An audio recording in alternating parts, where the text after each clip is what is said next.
You're listening to a podcast by the Center for Action and Contemplation. To learn more, visit cac.org. Welcome to Season 2 of Another Name for Everything, casual conversations with Richard Rohr, responding to listener questions from his new book, The Universal Christ, and Season 1 of this podcast. As mentioned previously, this podcast is recorded on the grounds of the Center for Action and Contemplation and may contain the quirky sounds of our neighborhood and setting. We are your hosts. I'm Paul Swanson. And I'm Brie Stoner. We're staff members of the Center for Action and Contemplation and students of this contemplative path, trying our best to live the wisdom of this tradition amidst calls from school nurses, late-night grocery runs, and the shifting state of our world. This is the 10th of 12 weekly episodes. In this episode, we're diving into your questions about how do we heal division in a world that others. All right. So the theme of this conversation is healing division in a world that others. And Richard, we wanted to begin this conversation with a question that I know that you've been writing a lot. You've mentioned it here a few times on Paul and corporate sin, and some of the ways that we have misunderstood that. And I feel like this question from Michael in Nashville really helps kind of get to at least how I'm hearing you talk about some of these ideas. Michael writes, "My question has to do with the notion of corporate sin.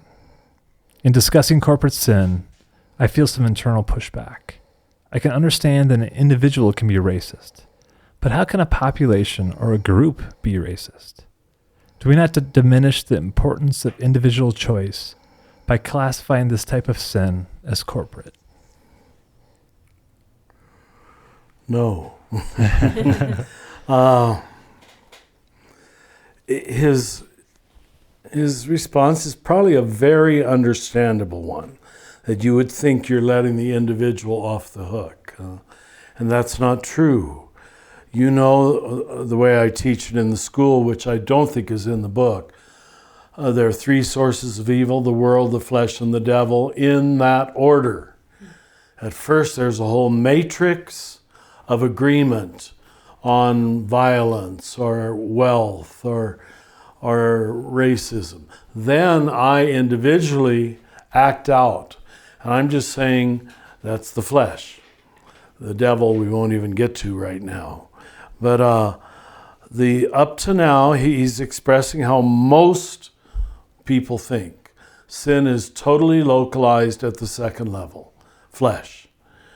And I think the much better moral teaching, which I find, very clear in St. Paul, is you better critique it first of all at the corporate level. To recognize that we've all agreed that killing is necessary if it's going to protect America. Let's just pick a big, difficult one for everybody. Now, we all know the commandment is thou shalt not kill. But we're going to make a giant exception and create a rather broad culture of murder. Every country has done it. I'm not picking on us individually. But this is the schizophrenia at the heart of our moral positioning. And I think the real moral insecurity of so many Christians. We name it good at the corporate level, invisibly so, though. It's so agreed upon by the corporate that it's hard to recognize it as really evil at the individual. So we're not saying either or. We're saying both and. So would this be, I don't know. I don't want to hurt your feelings, Michael, but it's an understandable response, but really it's a red herring. The whole population can be racist. Absolutely. I mean, look at the map of where people are lynched. It's very clear there's centers of concentration where somehow lynching was legitimated because the number is so overwhelming. So it isn't your fault, but it comes from a lack of any kind of in-depth moral teaching. By totally localizing sin at the individual level and letting the corporate off scot-free. It connects to what you were saying previously about white privilege, where that can only exist if there's a system that will give that privilege to people, white people. And encourages a lack of awareness of it, because then we don't see that we're benefiting from it. Right. Yeah, so it's almost like the waters we swim in. It's hard to locate because we're in it so deeply. But part of what you're helping us see, Richard, is that this is part of our, part of what we need to heal is our capacity to both see that kind of collective sin, recognize it's there so that then we can make a different choice. It might have to do with our common notion of the imputing of guilt. And he's probably used to, you impute the guilt to the individual. You are guilty of sin. But saying that there are cultures guilty of sin, none of us have had any training in that. And if we'd listened to the prophets, we would have got it. Because that's where the prophets start.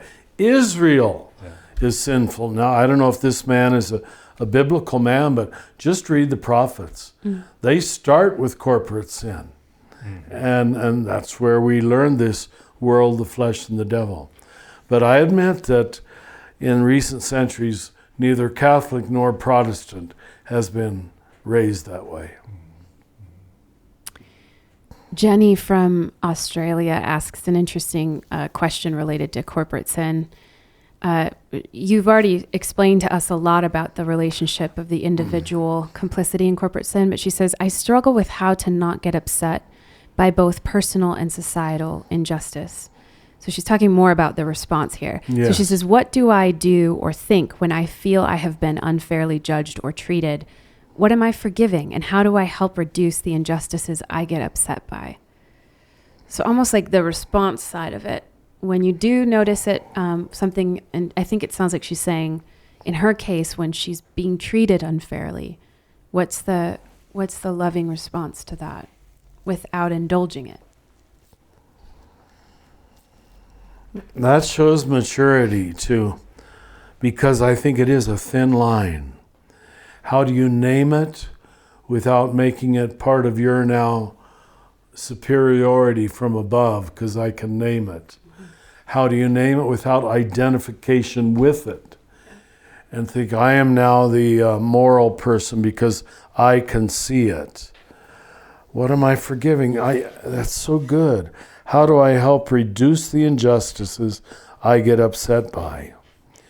You've got to go ahead and work, but check your thermometer of motivation every 2 hours, Am I coming right now from a righteousness place, a superiority place, an exclusively angry place? A little bit of anger is okay, but it better be tempered by recognizing intense anger is your ego's identification with the hurt and with being offended, which you certainly have a right to for a while. That's why I've quoted so much over the years that line in the New Testament, don't let the sun go down on your anger. That's different than saying, don't ever be angry. It's identification with your anger. And I've seen it in so many people who work for social justice that become angry people. They're gruff. They push things around. You feel pushed around. Not in all cases. Please don't hear that as a generalization. But it's more common than I would have liked to admit. Do you think that Jesus can be a model for us? What a funny question. Can he? Do you think do you think Jesus could be a central reference point, Richard? But I mean in particular to the ways in which some of his more zealot disciples wanted him to tackle the problems of injustice of his time through the systems that created it. In other words, they wanted him to tackle empire via empire, whereas his approach of nonviolent resistance was through loving, healing, and inclusion of those who are being most impacted. Very good. And I just think in a way, like we love throwing around nonviolent resistance, when in reality we're just talking about resistance that's very violent in our hearts. Mm-hmm. And I'm just not sure. Mm-hmm. Yeah, I'm not sure we're capable of imparting or making a change with nonviolent resistance unless we can get to that nonviolent place within. And I don't know what distinction I'm trying to make here, but there's something there for me in that instead of trying to tackle problems of injustice via the avenues that cause it, which tend to be through these corporate, systematic, empire-based, what is it about Jesus' healing ministry that gives us a different path? What Jesus does, it seems to me, is he models the alternative. As you know, that's one of our core principles. The best criticism of the bad is the practice of the better. So I'm going to do it in a different way. And one of the first levels doing it in a different way is a quiet but very real non-cooperation, non-involvement even in the systems of oppression and empire and domination, even when they are the synagogue or the temple. He doesn't fight them directly. He appears and is this damning them with faint praise? I think maybe it is. He ignores them. You've heard the example I often use because it's such a real one. If you look at the geography of the world Jesus grew up in, he grew up in Nazareth. There's only one city being built and growing in that region in his lifetime. It's 9 miles down the road. It's the regional Roman capital called Sepphoris. Sepphoris is never mentioned in the New Testament. There's no note that he ever went there. If he was a carpenter or a man who worked with his hands, that's where all the work would have been. Did he and his dad Joseph just ignore the place? I don't know that they did, but it's a visual example of there's the Romans doing their thing. We're not going to help them build it up. All I'm saying is you could make that case. And his teaching in the countryside, he does go in the temple, but several times he has some pretty bad things to say about it when he enters into it. And yet he honors them. This is my house, but it is a house of prayer and not a place for the gathering of bandits, where he saw the misuse of money for religious purposes. So all I can say is, once you're given this pair of eyes to see Jesus was a quiet non-cooperator with stupidity, with oppression, with domination, and with exclusion. Just go put that lens on, if you can risk doing it, and reread the Gospels and say it's implied in most stories. He's not a joiner of the dominant system. He's a critique of the dominant system. Someone did a study of Luke's Gospel and recorded every time Luke's Gospel uses the word the crowd. And he comes to the conclusion the crowd is always wrong. Always. Either by infatuation or opposition. He is not a part of the crowd. That's why he's taken his 3 on the road and his 12 on the road or up mountaintops, even visually creating an alternative consciousness, while not throwing out the temple or not directly attacking the priesthood, although in truth, Matthew 23, he's directly attacking them, verbally. We just were never given the eyes to see that. I know when I first was given those eyes, I was shocked at how much I had not seen in the New Testament, because I read it from the eyes of the dominant consciousness and pulled Jesus into that. He's talking about my group. He's actually talking against my group most of the time, if you're the dominant or I don't know how everybody understands the word dominant, but I mean the group with the power. Yeah. The group. And as soon as you're in the group with the power by any criteria, gender or race or religion or ethnicity or money, you have good reason to be afraid of the gospel, because it's going to critique all of those levels. Yeah. And it's so contrary to the way you've been talking about systems, and we talked about in the last season of the podcast, of too big to fail. Of any system that's too big to fail, it should be a warning that it is, well, like the crowd in the example you just gave. And knowing that, especially thinking about the model of Jesus was not too big to fail. Failure is a part of the path and is inherent, and be ready for it. Yes. We got a number of questions about capitalism. And so one here is from Bubba from Fairhope, Alabama. Was this from the book? Did I talk about capitalism? No, this was in season 1. We were talking about capitalism a few times. Oh, okay. I didn't think I took it on. Yeah. So we wanted to bring it up in this question ahead. from Bubba, where he says, Richard seems awfully hard on capitalism. In fact, he paints us all with one stereotypical brush. His comment, I hope you don't look at Playboy or gamble, but then, oh God, there's capitalism. Did I ever say that? You must have. I can't imagine I'd say it in that way. But anyway, go ahead. And then he says, Richard, can you further expand your thoughts on that? And I got to say, the part that we cut from this question was just him being so thankful for the podcast and for all three of us and excited to someday connect. Shows such lovely maturity. Yeah, so it shows he's just being honest by his experience. I guess I should start by what I heard from our own customer service department. They expected that my critiques or theology or morality of gender would engender the most negative male. And they were surprised to discover that the most negativity came from my critique of capitalism. That really surprised me. But it showed me what a sacred cow it is. I don't know what else to say. And you know how we think of it is anything above criticism will soon be demonic. I'm going to repeat that. Anything above criticism will soon be demonic.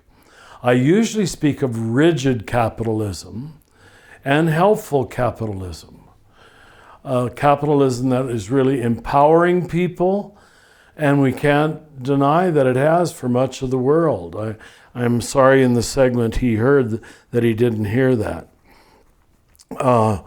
So it's always, if I paint us with one stereotypical brush, I don't think I want to do that. If I did come across that way, it's the inability to give any nuance in one little comment on this or that or whatever. But what I suspect I was doing in that context was again trying to broaden sin beyond individual sin, looking at Playboy or gambling, and capitalism, which I can damn the guy who's looking at his Playboy. I probably wouldn't. But I'd say it's just sort of stupid. It's not going to make you ever grow up. But I can't even say that about capitalism. I can say it about Playboy, and no one's going to get upset. They might feel guilty. But why can't I critique capitalism? And that's all I'd offer Bubba here. Why would that be a fearful thing to do? Even Pope John Paul II, who was raised in communist Poland, he, in his encyclical letters, I know this is just to Catholics, but he said there's good capitalism and there's bad capitalism. There's good communism, you wouldn't call it communism then, you'd call it socialism, and there's bad communism. But we're not used to thinking both and. We talk about one fatal swoop. Capitalism is good, communism is bad. That's too easy.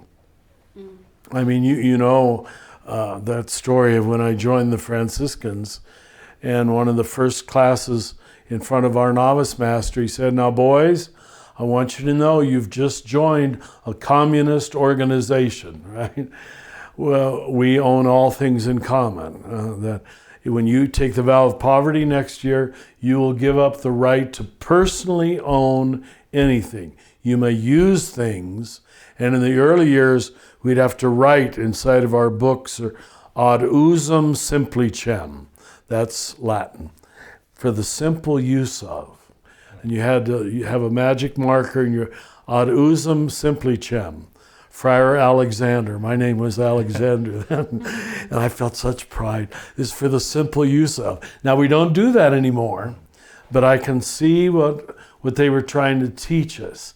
That isn't yours. So it taught us detachment. It taught us non-consumerism.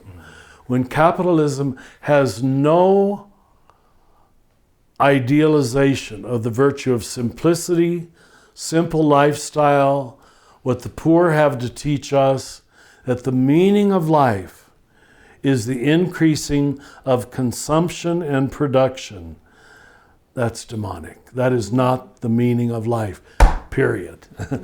And we can't let them get away with it and think we're gospel people when we're worshiping this sacred cow of rigid capitalism, and the very fact that so many people responded tells me this is a sacred cow. Yeah. Your religion is the American economy. Or any other country's economy for that matter.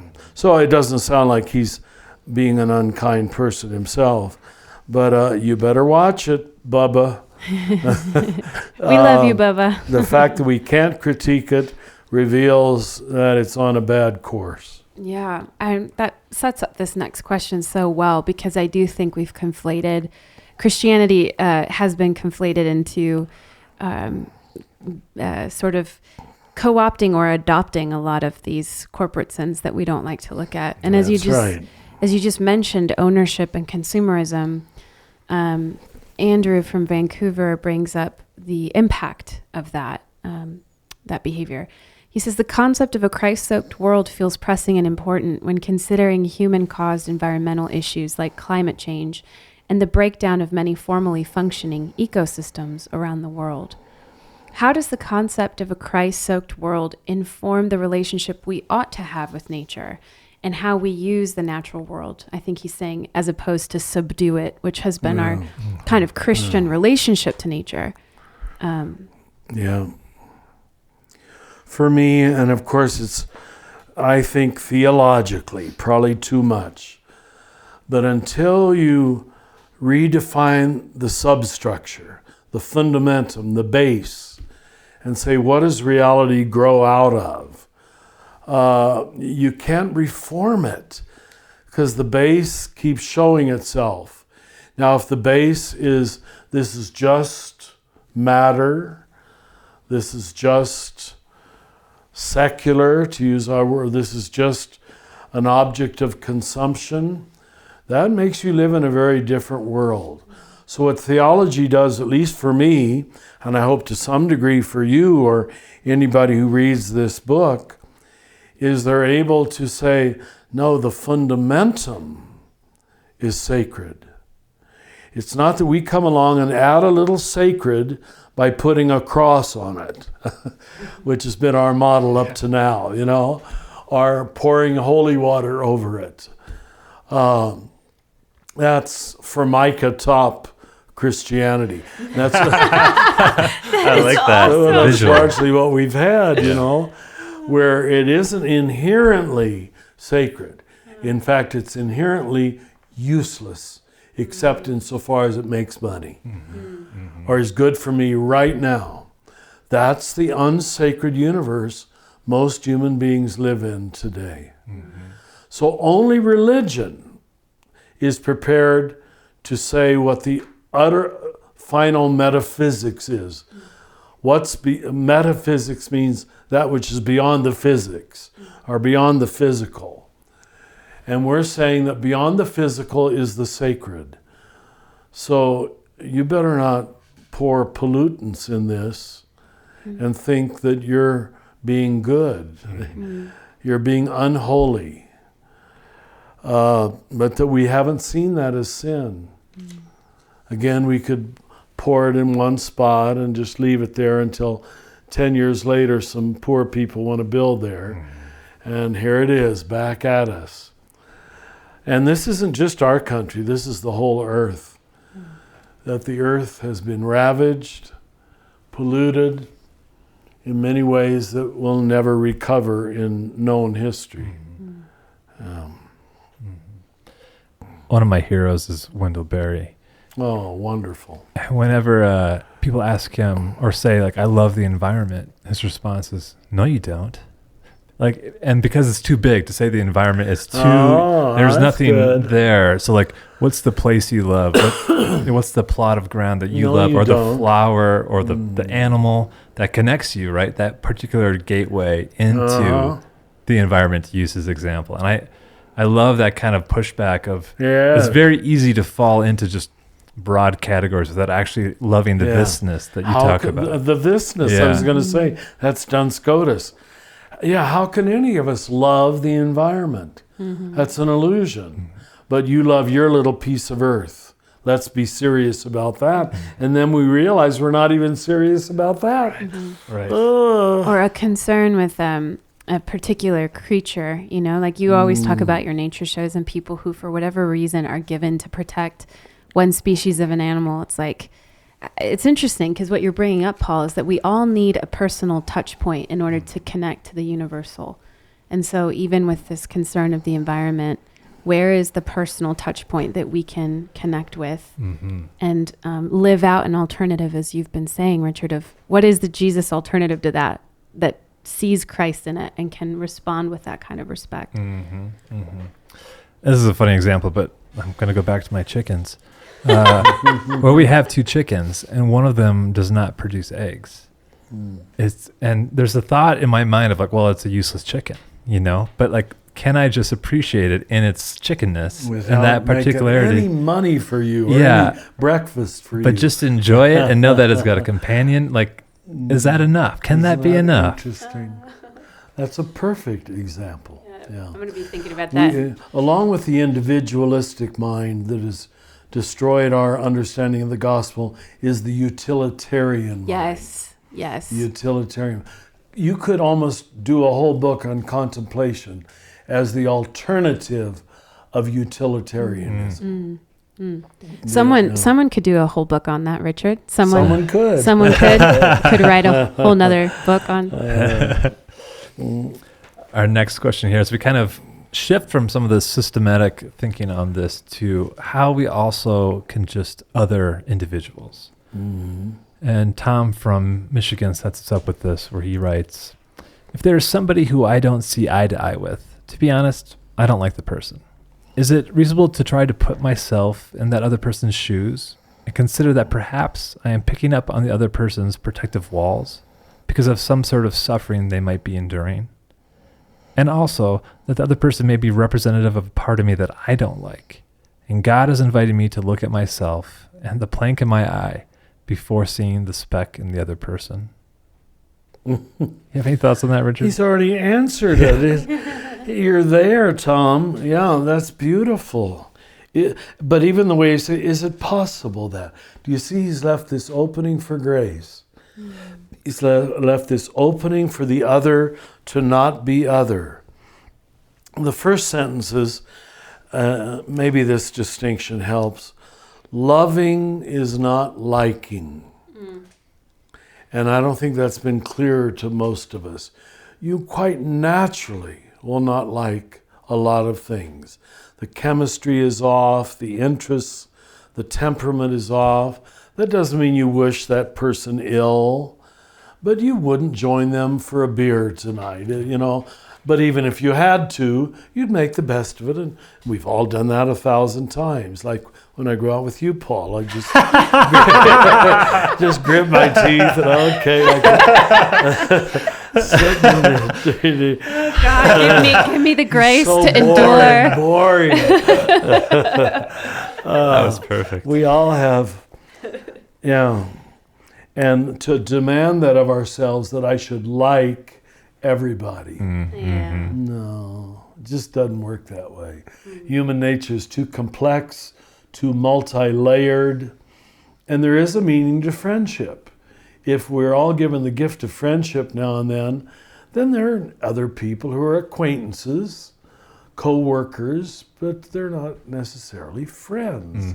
Doesn't make them bad. In fact, the social scientists say, if I remember the number right, deep friends, the most you can have in your life are 3 or 4. Deep friends, 3 or 4. The psyche can't handle more than that. Yeah. So, transitioning from the distinction you're making of there's a difference between love and liking, to how sometimes that's carried out to straight violence, of not loving, not liking, to the point of violence. Andrew from Belfast, Ireland asks, he says, in the podcast, Richard referred to the inclination towards scapegoating of the other. In Northern Ireland recently, we have seen the tragic killing of a 29-year-old journalist in Derry, a shocking death coming after many years of an admittedly turbulent peace process. What advice does Richard have on how Christians in Northern Ireland can best engage with those individuals in the community that are so fixed on and blinded by this tendency to scapegoat the other to a point of violence? How can we best act on a daily level to help encourage society to go beyond the dualistic mindset of them versus us that still dominates in Northern Ireland 21 years after a peace process that was meant to have concluded? You can see why religion did become so seemingly individualistic. Let me explain.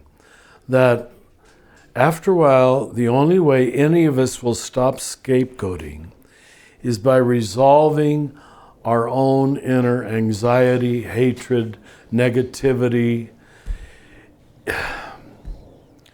There's no way around it. The healing of the individual is necessary for the healing of culture. And negative people who grew up in dysfunctional, hateful families, alcoholic families, they gotta project that somewhere. And it's always going to be on the other. Although really it'll come home to roost and it'll be on your own family too. But the easy way is to really scapegoating is creating a problem. It really is.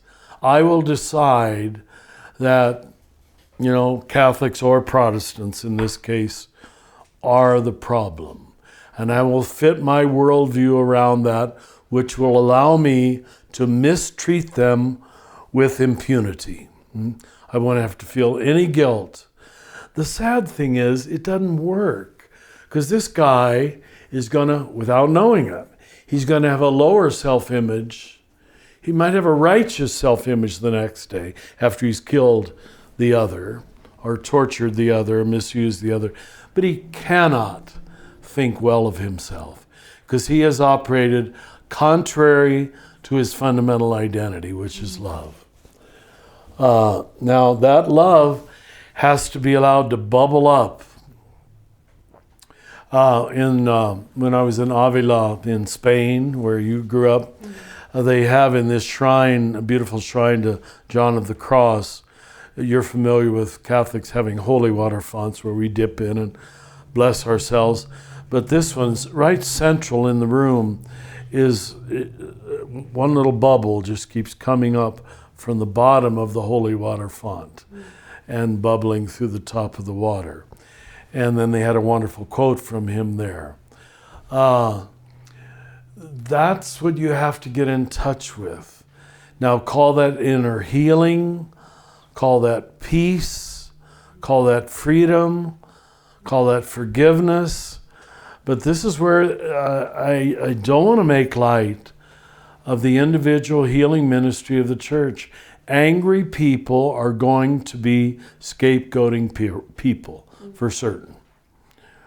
if you do not transform your pain, you will, with certainty, transmit it.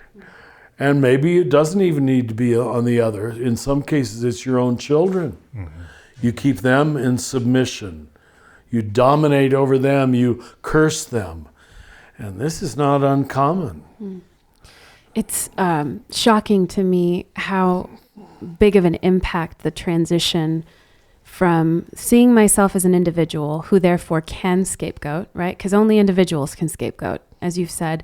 There can only be a them if there's an us and there's a boundary between us. That's right. And yet the universal Christ teaches us that there is no us and them. There is only we. And so it's this profound antidote, but like you're saying, we have to practice and live into it to actually let this idea become embedded and be digested into our very being, to the point that we no longer look at people as a them. Yeah. That's talk about fundamentum. That's the foundational message of the book. Mm-hmm. There is no other. And why we've got to insist on the universal Christ. Yeah. Or we have again and again the legitimation of us and them. Mm-hmm. That our group has him, your group doesn't. Yeah. It's a lie. They all have him. Yeah. Whether they know it or not. Right. Yeah. Can I bring this a little closer to home, if it's okay? I'm going to skip ahead to this question, because I feel like this is very much true in our country today. Lorraine from New York talks about, since our country is so badly divided between liberal and conservative thinking, does Father Richard see any third way or reconciling of these opposites? What can I do to help in the reconciling and healing of these opposites? And just to add a note, I think some of that it's like to see how much we are othering each other in our country, both from the liberal sort of intellectual elitism that dismisses values and tradition and communities of belonging, to those that feel maybe uncomfortable with some of the more liberal values or liberal leanings. We've created such a polarity. How would you answer this question? How do we help in reconciling and healing in our country today? I guess that was my deepest hope in writing the book, to offer the world a truth that could not be separated, divided, earned, excluding. There was no room for exclusion inside of it. Because you're so right, as the question puts it, I don't know how we're going to get out of this without a universal vision that isn't dependent upon anything except God being one. And God's love being one, and God's love being universally given and potentially universally received. But that's the problem. There are people on both sides who don't receive it. They think they're going to resolve it by fighting, by eliminating the gays. Let's just eliminate the gays. Or whatever else, whatever other group. It might satisfy your need for superiority, but it isn't going to solve the human dilemma. Mm-hmm. Oh. It's the same with how we look at Trump supporters. Those that are more in the liberal camp have that same tendency to other Trump supporters to dismiss. And I do feel like this message from your book is an invitation for us to consider, how can we begin to soften our hearts, and begin to see ourselves as a we, as really in this together. How do we begin to, and back to your point, Paul, about Wendell Berry's statement, we tend to think of politics with like the big P out there in Washington, D.C. Like, well, what am I going to do? Well, I guess I'm going to vote in the elections and, get mad at my family members and have arguments at Thanksgiving. But what if the P could be the small politics of the art of relationship? What if it's about how we relate to the people in our communities, how we interact where are we othering those in our very midst that we need to ask forgiveness for and listen to and connect with and maybe have a meal with? Mm-hmm. I mean, that feels like a little bit more of a tangible first step for me when I think about this problem. Mm-hmm. Owning our own complicity in this bigger issue. And Richard, there's something that came to mind with this kind of invitation of healing and reconciliation. I would wonder if as a kind of a way of closing and healing that division of othering, you went on a trip recently to the border to visit, to stand in solidarity with those who are being so othered. Can you share what that experience is like? Because I feel like some of the things that you have shared puts flesh on the reality of these are not just ideas; these are people who are being torn apart in their families and ridiculed when they come into the United States. And I'm not trying to make this political anyway, but just the way that you have shown up recently since that just occurred. In the refugee camps where we stopped, even after being a jail chaplain for 14 years, there I could say, okay, most of these people did something bad or deserve some kind of restriction or punishment. But the hard thing in the refugee camps was these were people running for their lives. Seldom have I experienced power and powerlessness in such clear opposition. These clutching their babies, holding their children's hands tightly, the little children looking up at me as the white man who could hurt them or help them. It was horrible in a way. And then the young men and young women, who, if I'd sit down, they would just gather around. And here I couldn't even talk Spanish, but it was just like, of course, Elias had told him I was a priest. He said, sacerdote, sacerdote. So they'd all gather around because all this trust they have in a priest. And I'd have to begin with Lo siento. I am sorry, I can't talk to you. So Elias would translate. But they hung on my every word. And I don't even know that I said anything, but it's like we want to hear truth, wisdom, hope from the other world that we've spent. Many of these people have spent 3 weeks walking, carrying their children. It's just, the only way you can separate yourself from that is not to see it. Once you see it, with any degree of honest freedom or any real photography, every cell in your body says, this is inhumane. America has come to this.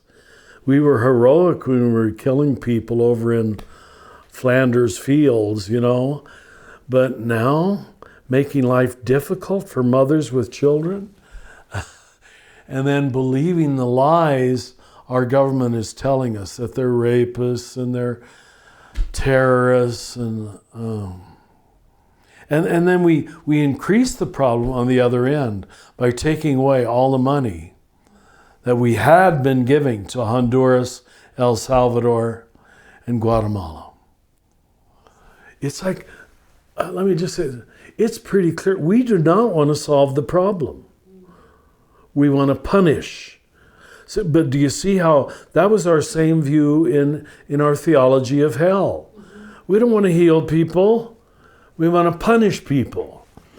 There is no evidence that the present U.S. government wants to solve the problem. It wants to punish the problem. Literally punish. The taking away of shoestrings, the taking away of shoes. 2 women came to visit me this morning who were down there earlier this week. And they said now, in many cases, these boys, it's maybe just the last few blocks, but ICE is taking away their shoes and all their possessions in their backpack. So they literally come here with nothing. And so when you give them one, they said tears come down their cheeks. And someone cares. Because can you imagine how cold the world feels? And here we're running into this country and they're humiliating us from the first step. I do know that most of America, if they saw that, would say this is intolerable. But it's easier just to listen to Fox News and accept the dualism. And I do convict news sources like Fox News. Not because they're usually Republican, but because they're so totally dualistic. Yeah. At least contributing to it. At least CNN will almost always have one person on the panel who disagrees and states the alternative position. But when people only listen to, I know there's other news sources than Fox, but they're the easy one to pick on. And I say that strongly. They're so easy to pick on. They exemplify dualistic blindness. And it's always taking the side of money, power, and war. Not calling it that, and white privilege, but calling it, I don't know, laws have to be obeyed. Now, we Christian people were the people that were supposed to know that divine law superseded human law. I think we talked about this in previous, but it bears repeating. Where did this idolization of governmental law come when it contradicts the law of the Sermon on the Mount, the law of that even in the Hebrew scriptures of welcoming the stranger? But suddenly these people who say they love the Bible appear not to have read it. I don't know what else to say. So we got our problem. And Pope Francis has said worldwide he sees immigration as the problem of the rest of this century. The rest of this century. Now, when we got a government that isn't even trying to solve it, but actually trying to exacerbate it by the emphasizing of us being the victims. We're the victims of these terrible brown people coming across the border. That's just evil. What does your prayer look like, Richard, when you feel these things and when you face them so squarely? What is your prayer in these moments, if you don't mind sharing? First, I don't want to pray. I really don't. There's so much disdain in my heart, so much anger in my emotional life. That I don't want it to be softened. I resist any softening. So I resist prayer, first of all. I know I've got to pray for the president and those who are representing power and money. And lest anybody doubt, I do know that the Democrats represent power and money, too. Maybe not to the degree, but they're in the same ballpark of, America first at all costs. That's how they got elected. They wouldn't have got elected if they weren't. I'm off the point. But I have to not just pray for Republicans, but Democrats, that we can have some stateswomen, and I say it that way because they seem to be, at this point, the more likely to emerge. The statesmen just aren't there, even in the Democratic Party. So people don't think I'm just picking on Republicans. They're almost unknown at this point in the Republican Party. I really don't know how many of these people can live with themselves. They were always the party that, I'm not answering your question again, I'm sorry. But that's what happens in my prayer life. That I go back to my anger, I go back to my disdain, just disdain. And where does disdain come from? It comes from Richard thinking he's better. He's above that. He's beyond that. Who's going to pour some love into these hard-faced politicians? I don't know how to do it. I don't, but I can ask for it. I can wait for it. That's the praying for the miracle, that their hearts could be softened. And so it's no surprise that they're not going to make any trips down to the border. And if they do, they're going to be highly planned, so you won't see very much. No. Well, thank you. I didn't really answer your prayer. No, you did. You did, in that you're showing us with great humility your own struggle with this, and it's definitely that's allowing us an insight into something that you said earlier, which is the healing of the individual is necessary. It really is, as the healing of for the healing of culture. And so, in a way, you're showing us with great transparency that when our hearts harden and when we struggle with these issues, we have to first recognize that our hearts are hardening. That's right. That there is disdain in there, that we are judging, that we are othering, and then ask for God's mercy to help soften our hearts so that hopefully we can be vehicles of that softening in others too. That's it. It is. That's when an evil comes home to roost. And if anybody thinks we're just emphasizing corporate sin, no. It's individual sin too, that you and I have hard hearts. And we find ways to justify that hardness almost every day by what we saw on the news last night, on either side. Yeah. So I can see why Jesus speaks so much of vigilance. Keep watch, or it's going to take over. You will drink the Kool-Aid, to use our modern metaphor. Yeah. Well, thank you, Richard. Thank you. Yes, thanks, Richard. Wow, what good questions. Whew, heavy stuff. Heavy stuff is right. And that's it for today's episode of Another Name for Everything with Richard Rohr. This podcast is produced by the Center for Action and Contemplation, thanks to the generosity of our donors. The beautiful music you're listening to is provided by Bird Talker. If you're enjoying this podcast, consider rating it, writing a review, or sharing it with a friend to help create a bigger and more inclusive community. To learn more about Father Richard and to receive his free daily meditations in your electronic mailbox, visit cac.org. To learn more about the themes of the Universal Christ, visit universalchrist.org. From the high desert of New Mexico, we wish you peace and every good.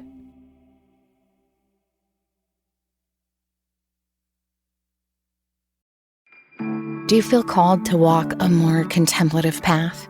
The Center for Action and Contemplation is an educational nonprofit supporting the journey of inner transformation. Our programs and resources will help grow your consciousness, deepen your prayer practice, and strengthen your compassionate engagement with the world. Learn more about our resources, such as publications, podcasts, email series, and events at www.cac.org.